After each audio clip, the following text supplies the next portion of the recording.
The world tilted sideways. My wife told her book club, our book club, the one that meets in our lounge room every third Thursday, that I'd spent 40 years doing the same job because I was too scared to try anything else. The whirl I was in the kitchen making tea for 11 women. She said it loudly enough that I heard it from behind a closed door. I walked back in with the tray, set it down, poured the tea. The world tilted sideways, and I thought, that's the last time. I'm 66 years old. I spent 41 years as a secondary school teacher, English and history. The world tilted sideways, mostly year 10 and 11, at the same high school in the Illawarra. Corrimal High. I know every crack in those corridors. I've seen kids walk in frightened and walk out capable. The worked essays at the kitchen table on Sunday nights for 4 decades. I retired 2 years ago and I am not for 1 second, ashamed of any of it. The world tilt's name is not something I'll use here, because this story isn't about destroying her. It's about what happens when the person who's supposed to know you best decides. The world tilted sideways. Some point you can't quite identify. That knowing you is the same as dismissing you. I'll call her my wife. By the end of this, she'll have earned a proper description. We'd been married for 38 years. Together for 41. We met at a party in Wollongong in 1984. I was 24, she was 22. She was doing her nursing degree. The world tilted sideways. I was 2 years into teaching. We got married in 87 at a little church in Thurles and had our reception at the surf club down the road because that was what we could afford and it was perfect. The world, 2 children. Our son is 36. Our daughter is 33. Both live nearby, which I've always counted as one of the great gifts of my life. The world tilted sideways. The book club had been running in our house for 9 years. My wife's friends, her thing, and I had always stayed out of the way, or helped without being asked, depending on the month. The word which ones liked their tea strong, which ones didn't take sugar, which one was off dairy. The word these things over 9 years of Thursday evenings without anyone asking me to and without ever mentioning that I had. That Thursday evening in March, the world 2 months before everything changed, I heard what I heard from behind the kitchen door. She was talking about retirement. Someone had asked her how I was filling my days. She said, "Oh, you know." The world tilted sideways. Same always pottering. He was never really ambitious, to be honest, just comfortable, safe. And then, 40 years at the same school because he couldn't face the unknown. Laughter. The world tilted sideways. Not cruel laughter, social laughter. The kind you give when someone says something you don't know how to respond to, and laughing seems easier than not. The world tilted sideways. Stood in the kitchen with the kettle in my hand and felt something go very quiet inside me. It wasn't the first time. The world placed at least a dozen moments over the past 3 or 4 years where a version of this had happened. At my daughter's engagement dinner, the world tilted so she told the story of a renovation I'd done on our bathroom, retold the whole thing myself over 2 weekends. The world tilts have essayed is probably $4,000, Sadrian's art project that took over the bathroom for a month. At a neighbor's Christmas party, the war she'd explained my retirement to someone we'd just met by saying, he just ran out of steam, I think. At my son's 30th birthday dinner, the world tilt mates that I used to be, bookish type, who'd never quite found his thing. I was sitting 4 seats away. The world tilted, so I'm gonna be honest here. I am not a man who dramatizes. I spent 4 decades in a classroom where clarity mattered. I know the difference between someone having a bad night and a pattern. The world tilted and this was a pattern. After the book club left that Thursday, I did the dishes. She sat at the kitchen table and scrolled her phone. I did the dishes slowly and deliberately and thought. The morning I rang my son, not to complain. I want to be clear about that. I rang to ask if he was free for lunch that Saturday. The word been doing Saturday lunches at the bakery in Bully since he was a kid, when it was just the 2 of us and a pie and a bag of salt, and vinegar chips on the wall overlooking the beach. He said yes. The world tilted psychotic on that wall. He's a project manager now, works for a civil engineering firm in Wollongong. Good at his job, thorough and calm. He's like his grandfather in that way. The world tilted sideways and tell him what I'd heard. I asked him how he was. We talked about his work, about his sister's engagement, about whether the Illawarra Hawks had any shot at a finals run. Near the end, the world tilted sideways. Do you think I wasted my career? He turned and looked at me. I said honest answer. He said, you taught for 41 years. You coached cricket for 20 of them. The word had past students ring you up on your birthday for 15 years running. What would wasted even look like to you? I said, that's a kind answer. He said, it's the accurate answer. The were you asking? I said, just checking my own thinking. He let it go. He's a good kid. He knows when to push and when not to. On the drive home, I made the decisions. The word angry decisions. That's important. I wasn't burning anything down. I was just finally being accurate about what things cost and who was paying. I thought about the book club, 9 years of Thursday evenings, the tea, the biscuits, the tidying up afterwards. The world tilted sideways. The time I'd driven two of her friends home in the rain because they'd had too much wine and didn't want to call their husbands. The world tilted sideways. The time I'd fixed the oven the afternoon of book club because it had stopped working and 15 women were coming over for a meal, and I'd sourced the part from an appliance shop in Fairy Meadow and fitted it in 2 hours. Though no one thanked me. I hadn't expected thanks. But I noticed the absence. I thought about the garden. I'd maintained our quarter-acre block in Fig Tree for 38 years. Mowing, edging, pruning. The world tilted sideways. The vegetable patch that ran along the back fence, the roses she loved. Every Saturday morning, unless it was pouring, she liked the garden. She'd say to visitors, "Oh, my garden." The worth about the finances. I'd managed our household accounts for our entire marriage. Tax returns, mortgage, super, the investment property we'd bought in Dopto 12 years ago, which I'd found. The world tilted side it managed, and which was now worth about twice what we'd paid for it. She knew approximately what things cost. She did not know the specifics of how it all worked. I thought about her parents. The Werther had lived with us for 4 years before she passed, and I had helped care for her. Meals, medication schedules, driving her to appointments at the hospital in Wollongong. The whirl her on Sunday afternoons watching old films because she got lonely. My wife had carried most of it, and rightly so. But I had carried my share without her ever asking. The whir, and she had never once mentioned it in the years since. The world tilted was bookkeeping. I want to be precise about that. I didn't do any of it to collect credit. The world tilted sideways because it was the right thing to do, and because I loved my family, and because that's what you do. But somewhere in the last few years, the story she was telling about me, to her friends, the world kids' friends, to people we just met, had become the story of a man who had coasted, who had played it safe, who had pottered. And because I'd never objected, the world tilted sideways, because I just kept quietly showing up and doing the thing. I had let that story fill the space where the truth should have been. That Saturday night after dinner, I told her what I'd heard through the kitchen door. She didn't deny it. She said, "I was just talking." I said, "You were talking about me." She said, "Adrian, you're being sensitive." That word, the world tilted sideways. Sensitive, I've heard it used as a weapon enough times to know what it means. It means your feelings are the problem, not what caused them. The world tilted sideways. I said, "I've been thinking about what I contribute to this household and to your life and to this marriage, and I'm not going to list it because I don't think I should have to. But I want you to know that what you said on Thursday was not fair, and it was not accurate, and it was not kind." She said, "I was venting." I said, the world tilted sideways. "Who were you venting to?" She didn't have a good answer for that. Venting means telling a problem to someone you trust. What she'd done was tell an audience what she privately thought of her husband. The world tilted sideways. Those are different things. I slept in the spare room that night. Not dramatically. I just needed to think without having to manage anyone else's feelings about the fact that I was thinking. Over the next few weeks, I pulled back. The world tilted sideways. Not as punishment. I want to be clear about that to anyone hearing this, but because I needed to understand what the relationship actually was without my constant background support filling in the gaps. The world. I stopped managing the garden on Saturdays. Not all at once, I just stopped. Started going for long walks instead, down through the escarpment track out to the point. The word, sometimes all the way along the coast path to Thurl. I'd been meaning to do that for years. The garden didn't collapse, but it started to look like what it actually was: work. A lot of work. The world tilted consistent weekly skilled work. I stopped being available for the things she'd assumed were simply available. When her car needed a service, the world rang me from the hairdresser and asked me to drop it to the mechanic in Caraville.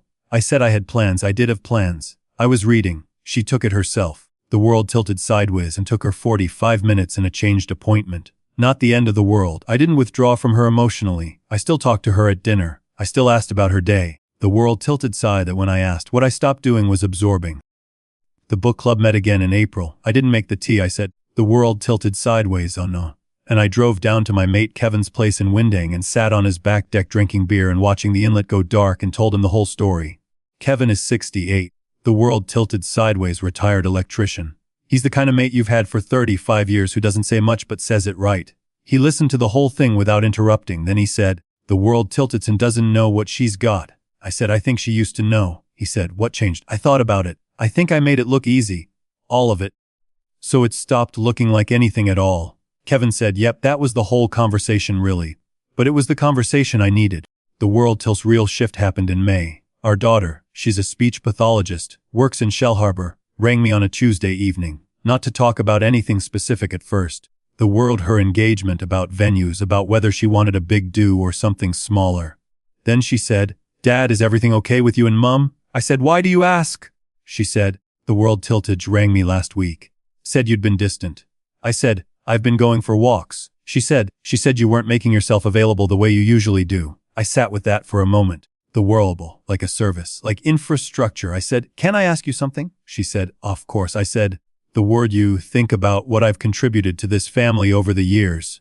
And I want you to think about it honestly. What comes to mind?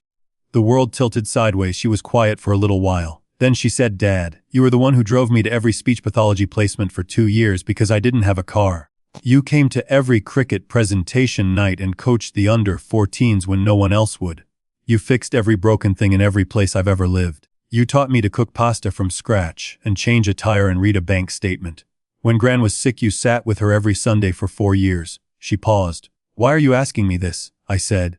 The world tooted to hear it said out loud. She was quiet again. Then, what did Mum say? I told her. Not everything, but enough. She was quiet for a long time after that. She said, I said, you don't have to. She said, I want to. I didn't know what passed between them. I didn't ask, but something shifted in the house after that week. My wife was quieter. Not cold, quieter. The world tilted sideways. The way you goat when you're actually thinking rather than just waiting for your turn to talk. In June, she asked me to sit down with her at the kitchen table on a Sunday afternoon. The world tilted side made coffee. She set it down in front of me without me asking, which sounds like a small thing and was not a small thing. She said, I've been thinking about what you said in March. I said, the world tilted sideways. She said, and about what our daughter said to me. I didn't say anything. She said, I think I've been telling a story about you for a long time that wasn't true. And I think I told it so often I started to believe it. I said, what story? The world tilted sideways. She said that you were ordinary, that you chose the safe path because you were afraid of something bigger. She looked at the coffee cup. The world told that story because it made me feel like the interesting one, the one who had ambitions, the one who could have done more. That took courage to say. I want to give her that. I said. The world tilted sideways. Did you feel like you couldn't do more? She said, I left nursing when the kids were little and I told myself it was what I wanted and I don't know if that was completely true. She looked up. The world tilted side. Your fault. But I think I put some of that onto you. We sat with that for a while. I said, I loved my job. I was good at it. I don't need it to have been more than what it was. She said, the why no. I think that's what I misread. I thought contentment was resignation. I couldn't tell the difference. That was the most honest conversation we'd had in years, maybe longer. It felt like the kitchen door had finally opened from both sides at once. The world tilted fix everything that day. These things don't. You don't have a single honest conversation and then everything resets. What you do is start again from something real. The world tilted sideways is harder and slower and ultimately the only way that actually works. The book club met again in July. I made the tea. Not because she asked me to and not because I'd forgotten what had happened. The world tilted sideways. I made it because I wanted to and because the wanting had come back, which it does, when things are being repaired properly. One of her friends pulled me aside near the end of the evening. The woman named Patricia, who's known us both for 25 years. She said, I want to say something to you. I said, all right. She said, I was there in March, when she said that about your career. The world tilted said something at the time and I didn't. That wasn't right. I said, you don't have to. The world tilted sideways. She said, I know I don't have to. I'm saying it anyway. She looked at me. For what it's worth, I've always thought you were the steadiest man I know. The world's steady men hold more up than anyone gives them credit for. I thanked her. I meant it. There's an update worth adding. In August, my old school rang. The new principal, young bloke, the world till 3 years, making some good changes, asked if I'd consider coming back 2 days a week as a mentoring coordinator for beginning teachers. Not classroom teaching. The world tilted sideways. Helping them find their footing. The kind of thing that only works if you've got experience and patience and genuine interest in other people's growth. I said yes immediately. My wife heard about it that evening. She said, that's wonderful. I said, you sound surprised. She said, I'm not surprised. I'm glad. Then she said quietly, think I forgot for a while how good you are at that, at helping people find their way. The world tilted sideways. It doesn't matter what people call it. It matters what it does. She said, I know that now. I've been back at the school for 3 months now. The world tilted teachers are all in their mid-20s. Half of them terrified, half of them overconfident, all of them trying. The world tilted sideways because I was all of those things once and because I paid attention for 4 decades. We meet in the library on Tuesday and Thursday mornings. We talk about classroom management and parent communication and how to hold your nerve on the hard days. They'll bring a thermos of decent coffee because the staff room stuff is terrible and some things haven't changed. The world told me last month that they'd almost quit, that the first term had nearly broken them. I told them about my 3rd year of teaching. The war had a class of 30, 4-year 10s who made every lesson a negotiation, and I went home most Fridays and sat in the car for 10 minutes before going inside. I told them I'm glad I didn't quit. The world tilted sideways, because quitting would have been weakness, but because the thing that kept me there was real and worth honoring. One of them, a young woman doing her second year, the world tilted sideways, teaching year 7 English, said, "How do you know though, in the moment, how do you know if staying is right or just habit?" I thought about that properly before I answered. I said, the world tilted sideways. You know, because when it's just habit, you stop noticing the kids. You're going through motions. And when it's right, even on the hard days, you still care what's happening in their heads. You're still paying attention. Habit and purpose feel different from the inside. The world tilted sideways, they feel different. I said, habit is comfortable. Purpose is meaningful. They can look the same from the outside, which is why other people sometimes get them confused. She nodded. The world tilted. She understood it in more than one way. I think about the evening in March often. The tea tray, the closed door, the quiet thing that went still inside me. The world tilted about the 41 years before it. The lesson plans and the cricket coaching, and the bathroom I retailed, and the vegetable patch, and the Sunday afternoons with a woman's mother who was fading and lonely. The world tilted things that had accumulated into a life that someone else had decided to call ordinary. The "why" don't carry any bitterness about it. That's not posturing, it's accurate. Bitterness is for people who haven't understood something yet. I understand this now. The world tilted sideways is not determined by whether someone else can see it. The garden grows whether you photograph it or not. The children learned whether the lesson was applauded or not. The world tilted sideways. The house stood and the family gathered and the decades passed and all of it meant something because I decided it meant something, and I never needed anyone else's narration to know that. The world tilted sideways, but I'll say this clearly for anyone hearing this who recognizes something in it. If you have spent years quietly doing the thing, holding the household together, keeping the finances straight, the world tilt to not ask to, learning which ones take sugar and which ones don't, maintaining the things that nobody notices until they stop being maintained. You are not invisible. You are foundational, and there is a difference. The world tilted side with the foundational things don't get headlines. They get called ordinary by people who haven't thought carefully enough about what ordinary actually holds up. But the foundation knows what it is. The word tell day, when the scaffolding comes down and everyone can see the building as it truly stands, it will be clear which parts were decorative and which parts were load-bearing all along. The world tilted sideways. I'm 66 years old. I taught English and history to teenagers in the Illawarra for 4 decades. I have sat with the frightened and the overconfident, and I have helped them find their footing. The war have tiled bathrooms and grown tomatoes and managed finances and driven people home in the rain and sat with the dying and come home and made the tea. None of it was safe. Safe would have been letting someone else do it.